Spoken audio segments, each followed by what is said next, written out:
जी नमस्कार, मैं हूँ शैलेंद्र चौधरी। स्वागत करता हूँ मैं आपका आपके अपने YouTube channel learn with Shailendra में। तो साथियों, सीटेट के लिए लगातार हम लोग प्रैक्टिस कर रहे हैं। 15 दिसंबर 2024 को आपका सीटेट का एग्जाम होना है। इसके लिए क्लास थर्ड एंड फोर्थ की ईवीएस हम लोग कंप्लीट कर चुके हैं। क्लास फिफ्थ का ईवीएस मैं आपको एक दो दिन में करा दूंगा और प्रैक्टिस सेट हम लोग स्टार्ट कर चुके हैं। आज हमारा ईवीएस का प्रैक्टिस सेट नंबर 4 यहाँ पर रहने वाला है। अगर आपको सीटेट के नोट्स चाहिए तो सीटेट के नोट्स के लिए आप लोग 9808347403 इस नंबर पर आप मैसेज करके सीटेट के सभी नोट्स ले सकते हो। यहाँ आपको सभी नोट्स तो मिलेंगे ही मिलेंगे, इसके साथ साथ सीडीपी के आपको 500 क्वेश्चन मिल जाएंगे। आपको 20 प्रैक्टिस सेट मिल जाएंगे मैथ्स के, 20 प्रैक्टिस सेट मिल जाएंगे अलग से आपको ईवीएस के, और 20 प्रैक्टिस सेट आपको कंप्लीट 150 मार्क्स के यहाँ पर मिल जाएंगे। इसके साथ साथ आपको यहाँ पर NCERT class third fourth fifth की ईवीएस भी आपको प्रोवाइड करा दी जाएगी। तो चलिए वीडियो को शुरू कर लेते हैं। मैसेज कीजिएगा, सिर्फ कॉल नहीं करना आपको। इस नंबर पर मैसेज करके आप सभी नोट्स को ले सकते हैं। क्वेश्चन नंबर 1 के साथ शुरू कर लेते हैं। और क्वेश्चन शुरू करने से पहले अगर आप लोग चैनल पर नए हैं तो प्लीज़ चैनल को सब्सक्राइब कर लीजिएगा, वीडियो को लाइक एंड शेयर कर दीजिएगा। क्वेश्चन नंबर 1 है हमारा, वह राज्य जहां तोरांग का अर्थ जंगल है कौन सा है। यानी आपको वह राज्य बताना है जहां पर जंगल को तोरांग कहा जाता है। First option Mizoram, B option Jharkhand, option number C है अरुणाचल प्रदेश, ऑप्शन डी है छत्तीसगढ़। तो जब मैं वीडियो क्लास थर्ड फोर्थ की एनसीईआरटी करा रहा था, वहां मैंने ये क्वेश्चन आपको अच्छे से बताया था और वहां की मैं लैंग्वेज भी बताई थी। और मैंने ये भी बताया था कि जंगल को तोरंग झारखंड में कहा जाता है। और यहाँ की भाषा भी मैंने बताई थी कुड़ुक। कुड़ुक यहाँ की भाषा भी मैंने आपको बताई थी। तो ये भी आप लोग याद रखिएगा, ठीक है ना। ये भी आपको यहाँ पर याद रखना है। क्वेश्चन नंबर 2 पर आ जाते हैं। क्वेश्चन नंबर 2 है, दिल्ली की टूरिस्ट गाइड में एक मानचित्र दिया गया है। इस मानचित्र के एक कोने पर लिखा है पैमाना 1 सेंटीमीटर बराबर 990 मीटर। यानी कि 1 सेंटीमीटर इक्वल जो है पैमाना, ये रियल में 990 मीटर के इक्वल है। तो क्वेश्चन क्या है? क्वेश्चन है, यदि इस मानचित्र पर किन्हीं दो स्थानों या स्थलों के बीच की दूरी 21.2 सेंटीमीटर है मापी गई, तो इन दो स्थानों के वास्तविक दूरी क्या थी। यानी कि जब मैप पर मापा गया तो दो स्थानों के बीच की दूरी 21.2 सेंटीमीटर थी, तो वास्तविक दूरी क्या थी। तो देखिए 1 सेंटीमीटर बराबर है 990 मीटर के, तो 21.2 सेंटीमीटर बराबर किसके हो जाएगा। यहाँ पर 990 से आप लोग मल्टीप्लाई कर देंगे, तो जीरो से बाद में करेंगे, पहले हम 99 से कर देते हैं, जीरो बाद में लगा देंगे। तो देखिए 9 2 जा 18, कैरी 1 मिला, 9 1 जा 9 1 10, 1 कैरी मिला, 9 2 जा 18, 18 119। सेम यहाँ आ जाएगा 8 0 9 1, ये आ गया आपके पास 8 8 9 0 2। अब इस जीरो का जीरो आ गया और ये डेसिमल का डेसिमल लग गया, तो आपके पास आ गया 20,988 मीटर। कितना आ गया? 20,988 मीटर आ गया। अब आप जानते हो 1 किलोमीटर में 1 किलोमीटर इक्वल 1000 मीटर होता है। तो 1000 से इसको हम लोग डिवाइड कर देंगे किलोमीटर बनाने के लिए। तो 1000 से डिवाइड करेंगे हम लोग, तो डिवाइडेड बाई 1000, यानी यहाँ जीरो आएगा, यानी ये आएगा 20.988, यानी 20 किलोमीटर 988 मीटर। तो किसके नियर है ये, किसके अप्रोक्स है ये वैल्यू? तो ये वैल्यू है 21 किलोमीटर के अप्रोक्स। तो ऑप्शन बी जो है ये करेक्ट आंसर क्वेश्चन नंबर 2 का हमारा बन जाएगा। अगला क्वेश्चन है क्वेश्चन नंबर 3। क्वेश्चन नंबर 3 है आपका, एक ट्रेन जो है ये भिवंडी से रेलवे स्टेशन 22 नवंबर को चलती है। 22 को 20:30 20:30 का मतलब हो गया, ट्रेन के टाइम मैंने अच्छे से समझा रखा है फर्स्ट वीडियो में ही कि 8:30 PM हो गई, 8:30 PM पर चलती है। और 24 तारीख को 3 बजे यानी कि 3 AM पहुंच रही है, रात के 3 बजे पहुंच रही है, ठीक है ना। 3 AM पहुंचती है तो नगरकोल स्टेशन पहुंची। यदि ट्रेन ने इन दोनों स्टेशनों को के बीच की 1877 किलोमीटर की दूरी चली तो ट्रेन की औसत चाल क्या थी। औसत चाल पूछी गई है, यानी स्पीड पूछी गई है। तो स्पीड बराबर क्या होता है आपका, डिस्टेंस अपॉन टाइम। स्पीड बराबर क्या हो जाता है आपका, डिस्टेंस अपॉन टाइम आपका हो जाएगा यहाँ पर, डिस्टेंस अपॉन टाइम। तो देखिए अब पहले आप लोग डिस्टेंस आपके पास है, टाइम कैसे निकालेंगे। तो टाइम एक ही समझिए, 22 को चला और 24 को सुबह 3 बजे पहुंचा, तो 22 को 8:30 बजे से लेकर 23 को 8:30 बजे तक उसको जो टाइम लगा वो लगा 24 घंटे। 24 घंटे अब 23 के बज चुके हैं रात के 8:30, 23 की रात के 8:30 बजे से लेकर 23 के 12 बजे तक, 8:30 से 12 बजे तक उसको लगे 3 घंटे 30 मिनट, तो ये टाइम भी हमने ऐड कर लिया।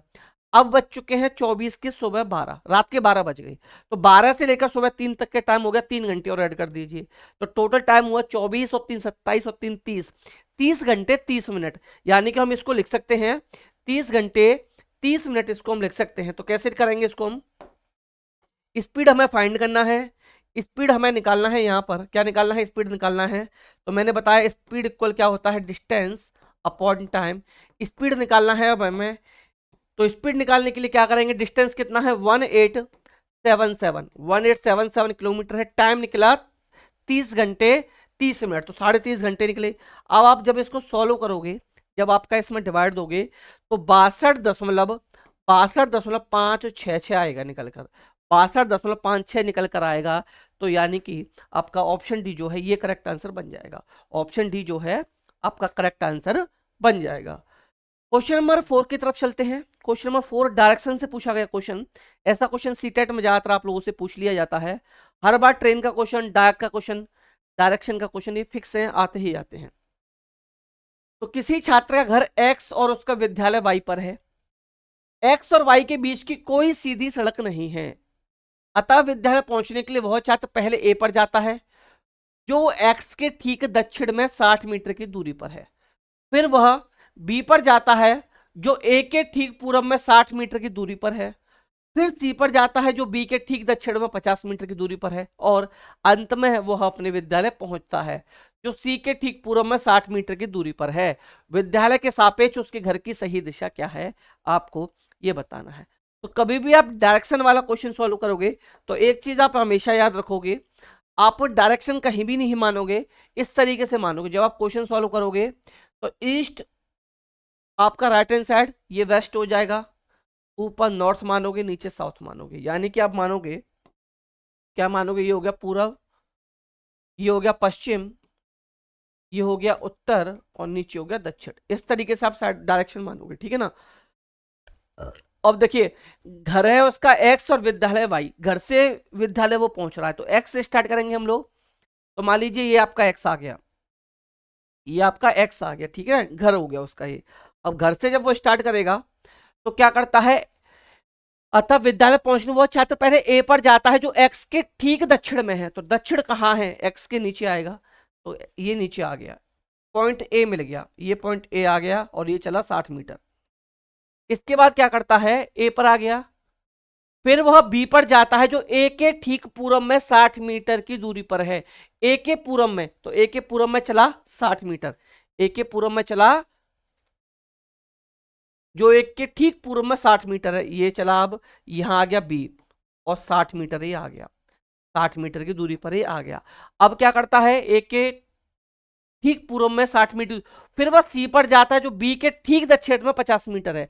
बी के दक्षिण यानी नीचे आता है, कितना आता है, 50 मीटर आता है, बी के दक्षिण में आता है 50 मीटर, ये सी पॉइंट आ गया, ठीक है ना, ये बी पॉइंट है, 50 मीटर आ गया, ये यहां पर आ गया। वो फिर वह सी पर जाता, बी के ठीक दक्षिण 50 मीटर की दूरी, और अंत में वह अपने विद्यालय पहुंचता है जो सी के ठीक पूरब में है। अब सी के पूरब में है, सी के पूरब यानी कि साइड है, ये आ गया इसका स्कूल, यानी कि विद्यालय आ गया वाई पॉइंट, विद्यालय आ गया वाई पॉइंट। अब आपका आ गया। अब अगर देखो यहां क्वेश्चन क्या है, क्वेश्चन अब दो तरीके से बन सकता है, दोनों तरीके से आपको क्वेश्चन को देखना है। पहला क्वेश्चन पूछ सकता है कि विद्यालय के सापेक्ष घर की दूरी क्या है, दूसरे में पूछ सकता है घर के सापेक्ष विद्यालय की दूरी क्या है। तो आप अगर यहां से यहां देखो, यहां से यहां देखोगे, ऐसे मिलेगा। तो पहले ये देखिए किसके सापेक्ष किसकी दूरी पूछी है, तो विद्यालय के सापेक्ष उसके घर की सही दिशा। तो अगर हम यहां देखें तो इस साइड तरीके से बन रहा है, इस तरीके से बन रहा है, ये यहाँ y है और ये यहाँ पर x बन रहा है, y और x इस तरीके से यहाँ पर बने हैं हमारे। अब आपसे पूछा है विद्यालय के सापेक्ष उसके घर की सही दिशा, तो विद्यालय ये है, घर ये है, तो घर यानी कि यहाँ है, सही दिशा क्या हो गई, क्या हो गई, उत्तर पश्चिम हो जाएगी। सही दिशा क्या हो गई, आप यहां से देखिए इन दोनों के बीच में क्या है, उत्तर पश्चिम है। अगर आपसे पूछता कि स्कूल या घर के सापेक्ष विद्यालय की सही दिशा, घर के सापेक्ष विद्यालय की सही दिशा तो क्या हो जाती, दक्षिण पूर्व हो जाती, ठीक है ना, दक्षिण पूर्व हो जाती। तो इस तरीके से याद रखिएगा कि क्वेश्चन आपसे किस तरीके से पूछा गया है, क्योंकि आप इतना बड़ा फिगर बनाओगे और क्वेश्चन अगर यहां पढ़ने में गलती कर दी या यहां समझने में गलती कर दी तो आपका सारा का सारा काम, इतनी मेहनत खराब हो जाएगी।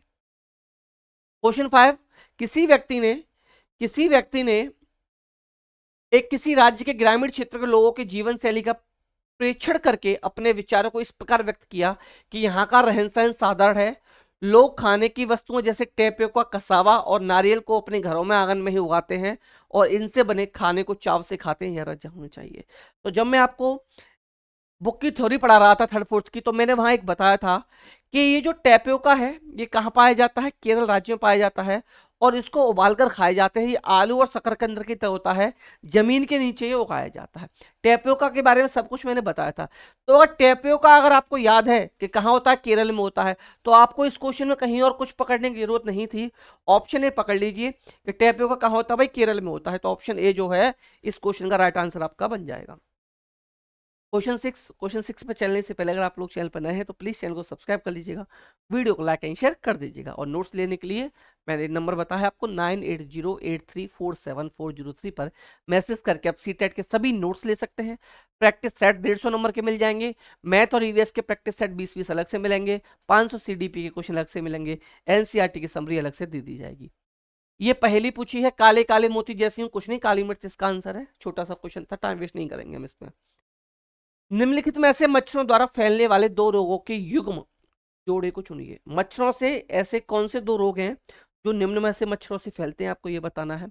पहला है मलेरिया और मियादी बुखार, दूसरा चिकनगुनिया और डेंगू, तीसरा हैजा और टाइफाइड, चौथा है डेंगू और हैजा। तो मैंने ये भी बता रखा था आपको कि आपका जो मच्छरों से दो जो रोग फैलते हैं, ये क्वेश्चन पहले भी मैं करा चुका हूं। तो वो दो रोग जो हैं ये हैं आपके चिकनगुनिया एंड डेंगू। तो इसका बी ऑप्शन जो है क्वेश्चन नंबर 7 का, ऑप्शन बी ये करेक्ट आंसर आपका बन जाएगा। क्वेश्चन नंबर 8, मिजोरम के जंगलों में की जाने वाली झूम की खेती के बारे में नीचे गए दिए गए कथनों पर विचार कीजिए। यानी कि कौन सा सही है कौन सा गलत है, ये आपको यहाँ पर बताना है। कौन सा सही हो जाएगा और कौन सा आपका गलत हो जाएगा। तो देखिए, एक फसल काटने के पश्चात उस भूमि को खुला छोड़ देते हैं, उस पर कुछ वर्षों तक कुछ भी उगाया नहीं जाता। तो राइट ऑप्शन है ऑप्शन बी, इस भूमि पर उगने वाले बांसों और खरपतवार को काटकर जला दिया जाता है, ये ऑप्शन भी राइट है। ऑप्शन सी, इसके पश्चात बीज को बोने से पहले इस भूमि को गहरा जोता जाता, नहीं जोता नहीं जाता, जोता नहीं जाता, ये ऑप्शन आपका यहाँ पर रॉन्ग हो जाएगा। ये ऑप्शन रॉन्ग है, इसको जोता नहीं जाता। रासायनिक उर्वरकों और कीटनाशकों का उपयोग कर आवश्यकता अनुसार किया था, ये ऑप्शन भी रॉन्ग है। कीटनाशकों का उपयोग, रासायनिक उर्वरक का उपयोग क्यों नहीं किया जाता, उसका सबसे बड़ा रीजन है कि जो बांस और खरपतवारों को यहाँ पर काट कर जला दिया जाता है, इसकी जो राख बनती है, ये राख ही यहाँ पर खाद का काम करती है, इसलिए यहाँ पर इसमें से कुछ भी डाला नहीं जाता। ई ऑप्शन, एक ही खेत में भिन्न भिन्न प्रकार के फसल जैसे मक्का, चावल, मिर्च और सब्जियों को उगाया जाता है, तो ये ऑप्शन भी रॉन्ग है। यानी ए बी ई सही है, ए बी ई सही है, तो हमारा राइट आंसर ये निकल आया। एक और हिंट सुनिए इसको सॉल्व करने का तरीका। आपको पता है कि इसमें इसको गहरा जोता नहीं जाता, आपने ये कीवर्ड पकड़ लिया, गहरा जोता नहीं जाता, तो जहां जहां सी ऑप्शन हो सबको काट दो। सी था कट गया, सी था कट गया, सी था कट गया, एक ऑप्शन बचा, वही आंसर बन गया। ये है एलिमिनेट करके क्वेश्चंस को सॉल्व करने का तरीका। और मैं फिर कह रहा हूं, अगर आप एलिमिनेट करके सॉल्व करोगे तो आपके क्वेश्चंस के रॉन्ग होने की परसेंटेज बहुत कम हो जाएगी। नेक्स्ट क्वेश्चन, क्वेश्चन नंबर 9, निम्नलिखित में से कौन सी अपनी मादा को उसकी गंध से कई किलोमीटर दूर से ढूंढ लेता है। सिल्कवॉर्म है, तू धरती पर चाहे जहां भी रहेगी तुझे तेरी खुशबू से पहचान लूंगा। इस सॉन्ग से याद रखिए, किसी बच्ची ने बताया था, ये काफी अच्छा मुझे लगा उसका, तब से मैं इस क्वेश्चन जब भी आता है मुझे वही बच्चा और वही कमेंट और वही आंसर याद आ जाता है। तो सिल्कवॉर्म इसका आंसर है। सिल्कवॉर्म अपनी मादा को कई किलोमीटर दूर से उसकी खुशबू से उसको पहचान लेता है। क्वेश्चन 10, निम्नलिखित में से उस शहर को चुनिए जहां के अधिकांश लोग इलायची और बादाम डाला हुआ कहवा, कहवा कहाँ पिया जाता है, थ्योरी में पढ़ा रखा है। कहवा श्रीनगर कश्मीर, यहाँ के लोग पीना पसंद करते हैं, ठीक है ना। क्वेश्चन 11, और 11 पर चलने से पहले अगर आप चैनल पर नए हैं तो प्लीज चैनल को सब्सक्राइब कर लेना, वीडियो को लाइक एंड शेयर कर देना, और इस नंबर पर मैसेज करके सीटेट के कंप्लीट नोट्स आपको यहाँ पर प्रोवाइड करा दिए जाएंगे। इसके साथ साथ सीटेट के नोट्स के साथ साथ 20 कंप्लीट प्रैक्टिस सेट 150 नंबर के, 20 मैथ के प्रैक्टिस सेट अलग से, 20 ईवीएस के प्रैक्टिस सेट अलग से, और आपको यहाँ पर 500 सीडीपी के क्वेश्चन अलग से, और क्लास 3rd 4th 5th की आपको समरी भी प्रोवाइड करा दी जाएगी। क्वेश्चन 11, क्रियाकलाप आधारित अधिगम के अभ्यास में निहित निम्नलिखित चरणों का सही क्रम व्यवस्थित कीजिए। आपको सही क्रम बताना है कि सही क्रम क्या होगा। सही क्रम क्या होगा? क्रियाकलाप का संपादन करना, option B revising, option 3 planning, option 4 reflection on the process. Reflection on the process, तो इसका जो सही क्रम होगा ये पहले होगा प्लानिंग, यानी कि सी आएगा। प्लानिंग के बाद जो आना चाहिए आपका, ये आना चाहिए conducting the activity. Activity conduct कराई जाएगी। इसके बाद क्या होगा? Reflecting on the process, D आएगा, और लास्ट में किया जाएगा आपका रिवाइजिंग, तो यानी कि बी आएगा। तो CADB ये क्रम आपका बनेगा। सी नहीं है, सी नहीं है, CABD, CADB option number A में है, तो इसलिए ऑप्शन नंबर ए हमारा करेक्ट आंसर यहां से बन जाएगा। नेक्स्ट क्वेश्चन, मध्य प्रदेश के 3 सीमांतवर्ती प्रदेश कौन से हैं? ये मैं पहले भी क्वेश्चन, ये पहले भी आ चुका है और रिपीटेड क्वेश्चन है ये 2 बार, यानी कि सीटेट में आ चुका है। ये PYQs में आपको करा रहा हूं।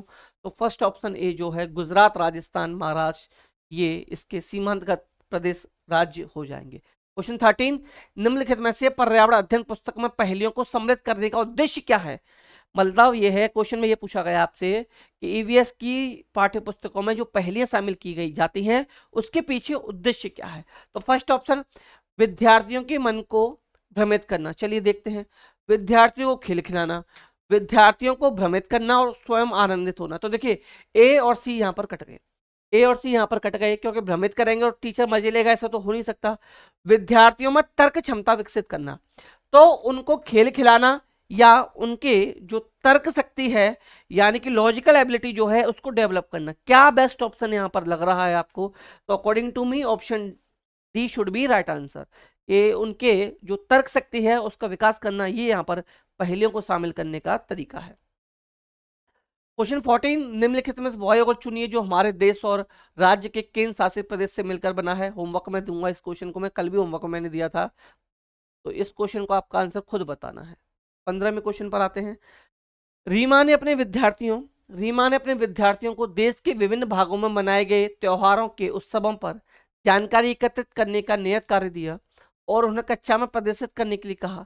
इस क्रियाकलाप का उद्देश्य है, इस क्रियाकलाप का उद्देश्य क्या है ये आपको बताना है। देश के सर्वाधिक लोकप्रिय त्योहारों के विषय में जाना जाए। ऑप्शन बी, हमारे देश में संस्कृति की विविधता के विषय में विद्यार्थियों को संवेदनशील बनाया जाए। देखिए ये पॉजिटिव आंसर होता है, विविधता जहां हो संवेदनशील बनाना हो, ये पॉजिटिव आंसर में आते हैं, पॉजिटिव ही पूछा गया था। ऑप्शन सी, हमारे देश में मनाए जाने विभिन्न त्योहारों को एक रिकॉर्ड बनाया जाए। विभिन्न त्योहारों को उत्सव के रूप में मनाने के लिए विद्यार्थियों को प्रेरित करना चाहिए। हर विद्यार्थी को प्रेरित नहीं कर सकते हम, हर विद्यार्थी से नहीं बोल सकते अब दिवाली मनाओ, हर विद्यार्थी से नहीं कहा जा सकता ईद मनाओ, हर विद्यार्थी से हम लोग हर पर्व को सेलिब्रेट करने के लिए नहीं प्रेरित उन्हें कर सकते, ठीक है ना। अलग अलग धर्मों के अलग अलग फेस्टिवल्स हैं, तो इसके लिए किसी को जबरदस्ती किसी के साथ नहीं की जा सकती। क्वेश्चन 16, पत्तियों का आकार, आमाप, बनावट इत्यादि के आधार पर समूह में व्यवस्थित करने के निर्देश दिए। शिक्षक का उद्देश्य क्या है? शिक्षक ने क्या किया, सभी पत्तियों को उनके आकार, आमाप, बनावट के आधार पर अलग अलग समूह व्यवस्थित करने का निर्देश दिया। इसके पीछे का उद्देश्य क्या है? तो इसके पीछे का उद्देश्य उससे अध्यापन में आमोद प्रमोद की वृद्धि नहीं, पत्तियों के ज्ञान में वृद्धि, अवलोकन और वर्गीकरण कौशल में वृद्धि, पत्तियों के विषय में उनकी समझ में वृद्धि। तो इसका राइट आंसर जो होना चाहिए, ऑब्जर्वेशन एंड क्लासिफिकेशन स्किल्स का क्या करना भाई, उसके अवलोकन और वर्गीकरण की जो कौशल करने की शक्ति है इसमें वृद्धि करना चाहते हैं टीचर, इसलिए यहाँ पर ये कार्य उनको दिया गया है, ये निर्देश उनको दिए गए हैं। क्वेश्चन नंबर 16 का राइट आंसर जो बनेगा option number B right answer यहाँ पर बन जाएगा। नेक्स्ट क्वेश्चन नंबर 17, विद्यार्थियों में पर्यावरण दृष्टिकोण व पर्यावरण ज्ञान की जागरूकता लाने के लिए एक पर्यावरण अध्ययन का शिक्षक क्या कर सकता है? एक पर्यावरण का शिक्षक क्या कर सकता है? क्वेश्चन नंबर 17, शिक्षक उनसे घरेलू वस्तुओं को बनाने में प्रयोग होने वाले जैविक व भौतिक संसाधनों की सीमित उपलब्धता को बताएगा। देखते हैं, शिक्षक अपने आसपास उपस्थित वनस्पति व पशुओं पर मानव व्यवहार के प्रभाव को बताएगा। शिक्षक राष्ट्रीय अंतर्राष्ट्रीय डॉक्यूमेंट्री की फिल्में दिखाएगा, देखते हैं। और शिक्षक औद्योगिकरण के लिए वन उन्मूलन के महत्व को समझाएगा। तो यहां पर जो पूछा गया आपसे, ये यहां पर ये 4 स्टेटमेंट है, इनमें कौन कौन सा सही है ये बताना है कि विद्यार्थी पर्यावरण दृष्टिकोण व पर्यावरण ज्ञान की जागरूकता लाने के लिए एक पर्यावरण अध्ययन का शिक्षक क्या कर सकता है। तो शिक्षक उनसे घरेलू वस्तुओं को बनाने प्रयोग होने वाले जैविक वो भौतिक संसाधनों की सीमित उपलब्धता को बताएगा, बिल्कुल करेगा भाई, ये ऑप्शन सही होना चाहिए। इसके अलावा शिक्षक अपने आसपास की उपस्थिति वनस्पति और पशुओं पर मानव व्यवहार के प्रभाव को बताएगा, बिल्कुल बताएगा। शिक्षक राष्ट्रीय और अंतर्राष्ट्रीय डॉक्यूमेंट्री की फिल्में दिखाएगा, देखते हैं। शिक्षक औद्योगिकरण के लिए वन उन्मूलन के महत्व को समझाएगा, औद्योगिकरण के लिए। तो देखिए ए और बी तो सही है, ए और बी, इस ऑप्शन में ए नहीं है तो ये कट गया, ठीक है ना, ए और बी सही है। तो इसमें डी ऑप्शन के बजाय सी ऑप्शन ज्यादा बेटर लग रहा है मुझे, तो इसलिए ए बी सी के साथ मैं जाना चाहूंगा। Then option B should be right answer, option B should be right answer. Next question, question number 18 की तरफ चलेंगे। क्वेश्चन नंबर 18 पर आते हैं कि निम्नलिखित में से कौन सी स्थिति पर्यावरण अध्ययन की एकीकृत के बारे में यहां पर बात की गई है, इंटीग्रेटेड नेचर ऑफ ईवीएस के बारे में बात की गई है, प्रकृति को दर्शाती है। कौन सा दर्शाता है ये आपको यहां पर बताना है, कौन सा यहां पर दर्शाता है। विज्ञान व सामाजिक विज्ञान की अलग अलग पाठ योजना बनाना। ऑप्शन सी, विज्ञान व सामाजिक विज्ञान के लिए अलग अलग शिक्षकों के भाषण के लिए आमंत्रित करना, ये तो बिल्कुल कट गया। किसी पर्यावरणविद को भाषण देने के लिए कक्षा में आमंत्रित करना, पर भाषण देने से काम थोड़ी चलेगा। विज्ञान सामाजिक विज्ञान और पर्यावरण शिक्षा की अवधारणाओं से अंतर्दृष्टि विकसित करना। तो right answer option number A इसी का राइट आंसर यहां पर बन जाएगा। क्वेश्चन 18 का right answer option number A हो जाएगा। क्वेश्चन 19, रमा अवधान स्मरण शक्ति समस्या समाधान और योजना बनाने का उल्लेख कर रही थी, वह सकेंद्रित थी समूह दबाव पर, सामाजिक कौशल पर, सहयोगी कौशलों पर, संज्ञान पर। किस पर समूह थी, क्वेश्चन नंबर 19। तो इसका राइट आंसर जो बनेगा, किस पर रमा क्या कर रही है, अवधान स्मरण शक्ति समस्या समाधान योजना बनाने का उल्लेख कर रही थी, तो वह सकेंद्रित थी। किस पर सकेंद्रित थी, समूह दबाव पर नहीं, सोशल कौशल पर। सोशल कौशल वाली इसमें कुछ बात ही नहीं है, कोलैबोरेटिव स्किल की बात नहीं है, कॉग्निटिव संज्ञान पर, यानी कि ऑप्शन डी जो है, ऑप्शन डी कॉग्निटिव यानी संज्ञान पर, इसका राइट आंसर यहां पर बन जाएगा। क्वेश्चन नंबर 20 का, राज्यों का वह समूह चुनिए जो एक समुद्र तट अरब सागर पर स्थित है। समुद्र तट अरब सागर पर स्थित है, ये आपको यहां पर बताना है कि समुद्र तट अरब सागर पर यहां पर कौन सा है, ये आपको यहां पर बताना है। तो first option Tamil Nadu Odisha Andhra Pradesh, second Karnataka Maharashtra Kerala, option C Gujarat Maharashtra Odisha, option D Gujarat Kerala Telangana. Gujarat Telangana और केरला, ये करेक्ट ऑप्शन इनमें से होना चाहिए। Group of states having coast on the Arabian Sea are, तो right answer should be option number D Gujarat Kerala and Telangana, option number D should be right answer. Next question number 21 पर चलने से पहले, अगर आप लोग सीटेट के नोट्स लेना चाहें तो आप लोग इस नंबर पर मैसेज करके सीटेट के नोट्स ले सकते हैं। कॉल आपको नहीं करना, जो सीरियस स्टूडेंट है वही मैसेज करना, फालतू के लोग प्लीज मैसेज भी मत करना, कॉल तो कोई भी नहीं करेगा। इसमें मैं आपको सीटेट के नोट्स के अलावा आपको 150 मार्क्स के 20 प्रैक्टिस सेट भी प्रोवाइड कराऊंगा, 20 प्रैक्टिस सेट मैथ्स के भी दूंगा, 20 प्रैक्टिस सेट ईवीएस के भी दूंगा, 500 क्वेश्चन सीडीपी के भी मिलेंगे और एनसीईआरटी की समरी भी आपको दी जाएगी। तो अगर आप लोग चैनल पर नए हैं तो प्लीज चैनल को सब्सक्राइब कर लीजिएगा, वीडियो को लाइक एंड शेयर कर दीजिएगा। क्वेश्चन 21 पर हम लोग आ जाते हैं। क्वेश्चन नंबर 21, संसाधनों की सीमित उपलब्धि को आप एक पर्यावरण अध्ययन शिक्षक होने के नाते अपने विद्यार्थियों को कैसे समझाएंगे, कैसे समझाएंगे भाई बताइए आप।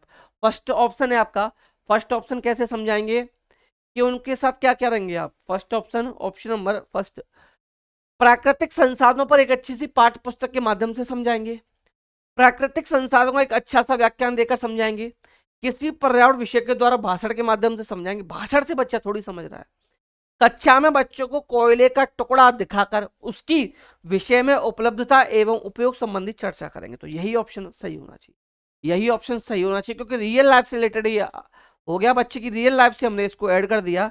तो इसका राइट आंसर जो बनेगा यहाँ पर ऑप्शन नंबर डी जो है, यही इसका राइट आंसर बन जाएगा। अगले क्वेश्चन पर आ जाओ, क्वेश्चन नंबर 22 पर। क्वेश्चन नंबर 22 पर आते हैं, ईवीएस का शिक्षण अधिक प्रभावी होगा यदि। ईवीएस का शिक्षण अधिक प्रभावी कब हो जाएगा भाई, कब अधिक प्रभावी हो जाएगा, कब अधिक प्रभावी हो जाएगा? 21 का डी राइट आंसर था। तो 22 क्वेश्चन कि विभिन्न अर्थपूर्ण और संदर्भित क्रियाकलापों का संचालन करके का अपने विषय पर अधिकार हो, विषय समाप्त करने के पश्चात गृह का नियत कार्य दें, विषय के प्रारंभ में विद्यार्थियों को उद्देश्य बता दें। तो यहाँ पर होना चाहिए विभिन्न अर्थपूर्ण और संदर्भित क्रियाकलापों का संचालन करके, ए जो है ऑप्शन करेक्ट हो जाएगा आपका। नेक्स्ट 23 नंबर का, यदि आपको ईवीएस में कोई विषय पढ़ाना कठिन लगे तब आप एक शिक्षक के रूप में आप क्या करेंगे? मुख्य बिंदुओं की पुनरावृत्ति करेंगे, विद्यार्थियों से प्रश्न करेंगे, उससे पढ़िए और पढ़ाएंगे, समूह शिक्षण रणनीति का उपयोग करेंगे। समूह शिक्षण रणनीति का उपयोग करेंगे। यदि आपको ईवीएस में कोई विषय पढ़ाना कठिन लगे तब आप क्या करेंगे? तो क्या करेंगे भाई, आप क्या करेंगे? Use strategy of team teaching, समूह शिक्षण रणनीति का उपयोग करेंगे। तो राइट आंसर क्वेश्चन नंबर 23 का यहां पर हो जाएगा आपका right answer option number D. Question 24 NEP से पूछा गया क्वेश्चन, आपका एनईपी 2020 हो, एनसीएफ 2005 हो, आरटीई एक्ट 2009 हो, इन सभी से क्वेश्चंस बनेंगे। एक एक क्लास में तीनों टॉपिक को मैं कंप्लीट आपको करा दूंगा। राष्ट्रीय शिक्षा नीति 2020 के अनुसार पर्यावरण अध्ययन को एक विषय के तौर पर किस कक्षा समूह में स्थान दिया गया है? तो ईवीएस किस क्लास तक शामिल है? 8th 9th में नहीं है, 6th to 8th नहीं है, 3rd 4th 5th में है, 3rd 2nd में नहीं है, तो 3rd 4th 5th में है, यानी कि ऑप्शन बी जो है ये करेक्ट आंसर आपका यहाँ पर बन जाएगा। अगला क्वेश्चन, क्वेश्चन नंबर 25।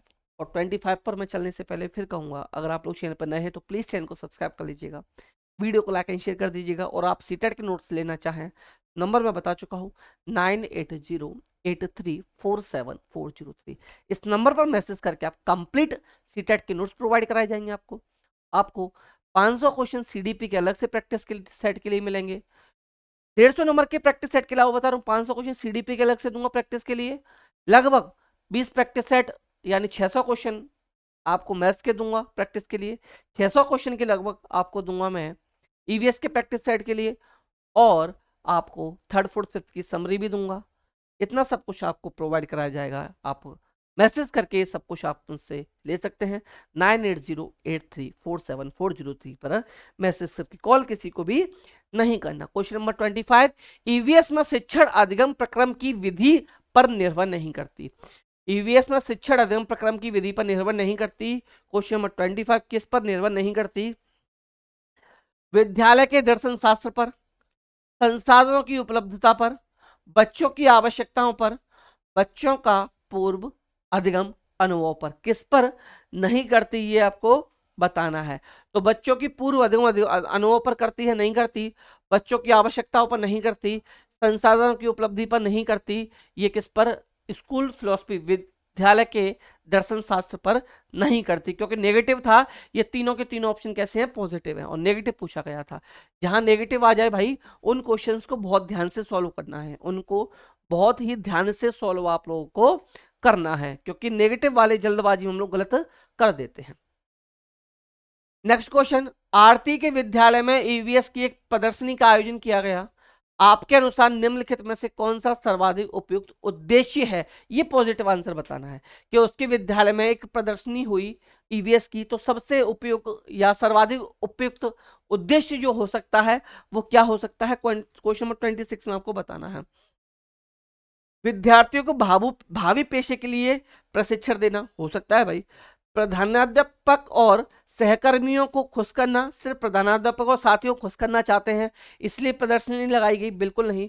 विद्यार्थियों में रचनात्मक प्रवृत्ति को निर्दिष्ट करना, चैनलाइज क्रिएटिव इंस्टिंक्ट इन लर्नर्स। और ऑप्शन है विद्यार्थी और माता पिता को संतुष्ट करना। तो ये ऑप्शन तो बिल्कुल नेगेटिव हो गए, ये ऑप्शन तो बिल्कुल ही रॉन्ग है। आप देख सकते हो ऑप्शन ए और सी। तो बेस्ट ऑप्शन जो होना चाहिए, विद्यार्थियों को भावी पेशों के विकल्पों के लिए प्रशिक्षण देना, ये सही लग रहा है। लेकिन इससे भी ज्यादा सही क्या है कि विद्यार्थियों में रचनात्मक प्रवृत्ति को निर्दिष्ट करना। तो ऑप्शन बी जो है ये राइट आंसर यहां पर बन जाएगा। नेक्स्ट क्वेश्चन नंबर 27 है ईवीएस के शिक्षण को प्रक्रिया कौशलों को प्रोत्साहित करना चाहिए जो जांच आधारित हाथ से करने वाले अधिगम की घटना है। निम्नलिखित में से कौन सा एक कौशल नहीं है? निम्नलिखित में से कौन सा एक कौशल नहीं है? नियत करना, प्रेक्षण करना, पूर्वानुमान लगाना या निष्कर्ष निकालना। देखिए फिर पूछिए, यहाँ देखिए यहाँ पर कौन सा कौशल नहीं है, ये पूछा गया है 27वें में कि कौन सा कौशल नहीं है। निष्कर्ष निकालना है, पूर्वानुमान लगाना है, ऑब्जर्विंग भी है, लेकिन नियत करना नहीं है। और हमसे नेगेटिव भी पूछा गया था, जब ये नहीं होगा इसलिए राइट आंसर हमारा यही बन जाएगा। इसलिए राइट आंसर हमारा यही बन जाएगा। जितने भी नेगेटिव ऑप्शंस हों, सभी नेगेटिव ऑप्शंस को भाई काफी ध्यान से आपको सॉल्व करने की जरूरत है, क्योंकि जहां नहीं आ जाता है तो जल्दबाजी में हम लोग नहीं पढ़ते हैं और राइट जो होता है उसको हम लोग टिक कर देते हैं और इसी से हमारा आंसर गलत हो जाता है। एक छोटी सी लापरवाही की वजह से, नहीं ना पढ़ने की वजह से हमारा 1 मार्क्स हमारे हाथ से चला जाता है। तो जहां नहीं आ जाए ऐसे क्वेश्चन को भाई अंडरलाइन कर लेना, कुछ भी कर लेना, खास क्वेश्चन में डाल देना। ऐसे क्वेश्चन को काफी संभल कर आप लोगों को सॉल्व करने की जरूरत पड़ेगी। क्वेश्चन 28 है, आदित्य एक ईवीएस शिक्षक अपने विद्यार्थियों के साथ बैठे और उन्होंने चिकनी मिट्टी से कई चीजों पर बनानी सीखी। एक विद्यार्थी जो ने विद्यार्थियों के साथ फर्श पर नहीं बैठ सकती थी, वह कुर्सी पर बैठी और उसने आदित्य और उसके सहपाठियों चिकनी मिट्टी से विभिन्न वस्तुएं बनानी सीखी। इस क्रियाकलाप के दौरान आदित्य ने बच्चों से बातें की और सृजनात्मकता को प्रोत्साहित किया। सृजनात्मकता को प्रोत्साहित किया। उसने विद्यार्थियों को चिकनी मिट्टी का उपयोग करके अपनी पसंद का दृश्य बनाने के लिए कहा। प्रत्येक समूह ने एक भिन्न विचार प्रस्तुत किया और एक भिन्न दृश्य बनाया। इसके द्वारा उसने अवसर प्रदान किया। क्या अवसर प्रदान किया? 3 ऑप्शंस दे रखे हैं। 3 ऑप्शंस में से आपको यह बताना है कि राइट ऑप्शन क्या होगा। 3 ऑप्शंस में से आपको यह बताना है कि राइट ऑप्शन क्या यहां पर आपका हो सकता है। तो अगर ऑप्शन ए की तरफ चलें, ऑप्शन ए की तरफ अगर हम लोग चलते हैं कि विद्यार्थियों को उनकी प्रतिभा प्रदर्शित करने का अवसर दिया, हो सकता है, बिल्कुल दिया होगा भाई। ए की तरफ अभी चलने चाहेंगे, जिससे कि वह अपनी क्षमता को बेहतर कर सके, ये भी सही है। विद्यार्थियों में प्रतिद्वंद्विता को मन में बैठाना, to instil competitiveness in students. तो देखिए ये ऑप्शन तो बिल्कुल गलत है कि विद्यार्थियों के मन में प्रतिद्वंद्विता को मन में बैठाना ये उसका उद्देश्य था या ये अवसर वो देना चाहता था। तो ये ऑप्शन तो मेरे अकॉर्डिंग बिल्कुल सही नहीं होना चाहिए। तो जहां जहां सी हो उसको काट दो पहले तो देखिए यहां भी सी है, यहां भी सी है, यहां भी सी है। ये होता है एलिमिनेट करने का बेस्ट मेथड, क्योंकि एग्जामिनर भी जानता है कि बच्चे को ट्रिकी क्वेश्चन हम देंगे और जो लोग तरीके से पढ़ा होगा, जो सही से पढ़ के आया, जो प्रैक्टिस करके आया ज्यादा से ज्यादा, क्योंकि सीटेट में प्रैक्टिस ही सबसे ज्यादा इंपॉर्टेंट है। जो बच्चा ज्यादा प्रैक्टिस करके आएगा वो इजीली क्वेश्चंस को, जो नेगेटिव ऑप्शंस होंगे उनको एलिमिनेट करेगा। अगर आप सी ऑप्शन को एलिमिनेट कर देते हैं विद इन 5 सेकंड, तो आप बाकी के 3 ऑप्शंस को काट दोगे, राइट आंसर आप अपने आप निकाल लोगे। बाकी का इतना बड़ा पढ़ने की आपको कोई जरूरत पड़ती ही नहीं है। एक बार पढ़िए तुरंत आप क्वेश्चन समझ जाओगे, 3 ऑप्शंस पढ़ोगे, यहां पर आपको ये पता चल गया भाई पॉजिटिव पूछा है, ये क्वेश्चन तो नेगेटिव है, ये ऑप्शन तो नेगेटिव है, इसको तुरंत काट दो। जब हमने ऑप्शन सी एलिमिनेट कर दिया तो ऑप्शन सी से जुड़े हुए जितने भी हमारे ऑप्शंस हैं वो ऑटोमेटिक एलिमिनेट हमारे हो जाएंगे। तो राइट आंसर जो बनेगा डी बनेगा कि ऑप्शन ए सही है, सी सही, बी सही है। विद्यार्थियों को उनकी प्रतिभा प्रदर्शित करने का अवसर देना और जिससे कि वो अपनी क्षमता को बेहतर कर सकें, ये उनको अवसर दिए जाने चाहिए। क्वेश्चन नंबर 29 पर आ जाते हैं। संसाधनों की सीमित उपलब्धि को आप पर्यावरण अध्ययन शिक्षक होने के नाते अपने विद्यार्थियों को कैसे समझाएंगे? कैसे समझाएंगे भाई? पहला ऑप्शन, प्राकृतिक संसाधनों पर एक अच्छी पाठ्य पुस्तक के माध्यम से समझाएंगे। संसाधनों के, प्राकृतिक संसाधनों की सीमित उपलब्धि के आपको एक पर्यावरण अध्ययन शिक्षक होने के नाते कैसे समझाएंगे? ऑप्शन बी, प्राकृतिक संसाधनों का एक अच्छा व्याख्यान देकर समझाएंगे। ऑप्शन सी, किसी पर्यावरण विशेषज्ञ द्वारा भाषण के माध्यम से समझाएंगे। ऑप्शन डी, कक्षा में बच्चों को कोयले का टुकड़ा दिखाकर उसकी भविष्य में उपलब्धता एवं उपयोग संबंधी चर्चा करके समझाएंगे। ये क्वेश्चन तो शायद वही हो गया जो पीछे मैंने बताया था, ये क्वेश्चन शायद वही हो गया। तो ऑप्शन डी जो है इसका राइट आंसर यहाँ पर बन जाएगा। इसका राइट आंसर कैसे बनेगा कि प्राकृतिक संसाधनों की सीमित उपलब्धि को आप एक पर्यावरण अध्ययन शिक्षक होने के नाते अपने विद्यार्थियों को कैसे समझाएंगे? तो भाई कैसे समझाया जाएगा? कक्षा में बच्चों को कोयले का टुकड़ा दिखाकर उसकी भविष्य में उपलब्धता एवं उपयोग संबंधी चर्चा करके उन्हें कोयले का टुकड़ा समझा दिया कि भाई आपको ये बताना है कि इसकी भविष्य में क्या क्या उपलब्धता रहेंगी और इसकी क्या, इसका महत्व क्या है और इसकी क्या उपलब्धता रहेंगी, ये सब कुछ हम उससे इन बातों पर चर्चा करके हम क्या कर सकते हैं, उसको उसको हम लोग क्या कर सकते हैं, प्राकृतिक संसाधनों की सीमित उपलब्धि के बारे में बता सकते हैं। कुछ ऐसे होते हैं जैसे कि सूर्य का प्रकाश हो गया, ये कभी खत्म नहीं हो सकता, लेकिन डीजल पेट्रोल कोयला ये खत्म आपके हो सकते हैं। डीजल पेट्रोल कोयला क्या है, ये आपके खत्म हो सकते हैं।